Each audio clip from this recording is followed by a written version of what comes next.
Hello అండి, అందరూ ఎలా ఉన్నారు? మేము మాత్రం మస్తున్నామండి. మీరు కూడా మస్తున్నారని కోరుకుంటూ వీడియోలోకి వెళ్ళిపోదాము. మేము ఉగాది రోజు సుబ్బయ్య గారి హోటల్కి వెళ్ళామండి. సుబ్బయ్య గారి హోటల్ మన హైదరాబాద్లో చాలా బ్రాంచెస్ ఉన్నాయండి. కానీ మేము మాత్రం కేపీహెచ్బి రోడ్ నెంబర్ 4లో ఉన్న సుబ్బయ్య గారి హోటల్కి వెళ్ళాము. ఇక్కడ పర్ పర్సన్ అయితే 300 రూపీస్కి వెజిటేరియన్ అన్లిమిటెడ్ ఫుడ్ అయితే పెడతారండి. ఇక్కడ ప్రతిరోజు ఒకటే మెనూ ఉండదండి, రోజు రోజు మెనూ అయితే మారుతూ ఉంటుంది. దీని టైమింగ్ వచ్చేసి ఈవినింగ్ 7 PM నుంచి వెళ్ళి 10 PM వరకు అండి.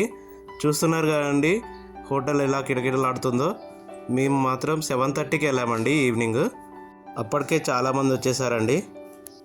ఉగాది రోజు రెగ్యులర్ మెనూతో పాటు పండగ మెనూ కూడా ఉందండి. ఎవరైతే ఇంట్లో బూరలు, బొబ్బట్లు, ఉగాది పచ్చడి చేసుకోలేని వాళ్ళు ఇక్కడ నుంచి ఆర్డర్ కూడా చేసుకోవచ్చు. ముందు చెప్పినట్టు రెగ్యులర్ మెనూ అయితే ఒకరికి 300 అండి. ఇప్పుడు మనం సుబ్బయ్య గారి హోటల్ రెగ్యులర్ మెనూ ఎలా ఉంటుందో చూద్దామండి. ఈ హోటల్ స్పెషాలిటీ ఏంటంటే అరిటాక్లో అన్ని రకాల మెనూ ఐటమ్స్ వాటి పేర్లు చెప్తూ దగ్గరుండి వడ్డిస్తారండి. మాకైతే అరిటాక్లో ముందుగా ఆలూ బజ్జీ, మష్రూమ్ కర్రీ, పునుగుల కుర్మా, ముద్దపప్పు, టమాటా పప్పు, గోబీ 65, ఊరే, పరమాన్నం, లడ్డు అయితే వడ్డించారండి. ఇంకా రైస్ ఐటమ్స్కి వస్తే మొదటిగా పులిహోర, బెండకాయ వేపూర్ రైస్, పనసకాయ బిర్యానీ.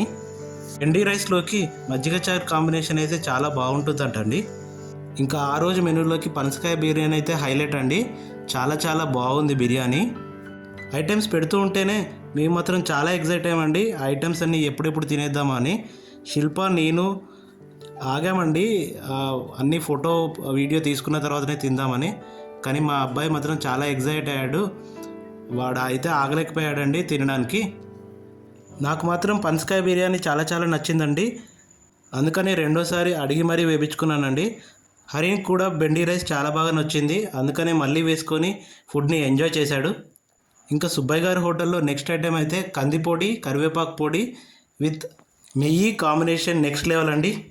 కందిపొడి నెయ్యికి పప్పు కాంబినేషన్ అయితే, కరివేపాకు పొడికి నెయ్యికి గోంగూర పచ్చడి అయితే కాంబినేషన్ అండి. గోంగూర పచ్చడి, కరివేపాకు కారంలో నెయ్యి వేసి గోంగూర పచ్చడి కలుపుకొని తింటే ఉంది మామూలుగా లేదు. ఇదేమో కందిపొడి నెయ్యి విత్ పప్పు తినాలంట. ఓకే, కందిపొడి, కరివేపాకు పొడి అయితే మెనూకే హైలైట్స్ అండి. నేను, శిల్ప, హరిన్ చాలా బాగా ఎంజాయ్ చేసాం ఫుడ్ని. మేము ఎప్పుడు హోటల్కి వెళ్ళినా కన్నయ్య చాలా ఇబ్బంది పెట్టేవాడు. ఈరోజు మాత్రం చాలా ఫుడ్ని ఎంజాయ్ చేస్తూ తిన్నాడు కన్నయ్య. సుబ్బయ్య గారి హోటల్ గురించి మీలో చాలామందికి తెలిసే ఉంటుంది. మరి ఏంటి ఇంతగా సుబ్బయ్య గారి హోటల్ గురించి చెప్తున్నారు అనుకుంటున్నారా? ఇది హోటల్ ప్రమోషన్ అయితే కాదండోయ్. ఏదో అలా మా సంతోషాన్ని మీతో షేర్ చేసుకోవాలని వీడియో అప్లోడ్ చేశాం. ఈ వీడియో కనుక మీకు నచ్చినట్టయితే ప్లీజ్ లైక్, షేర్.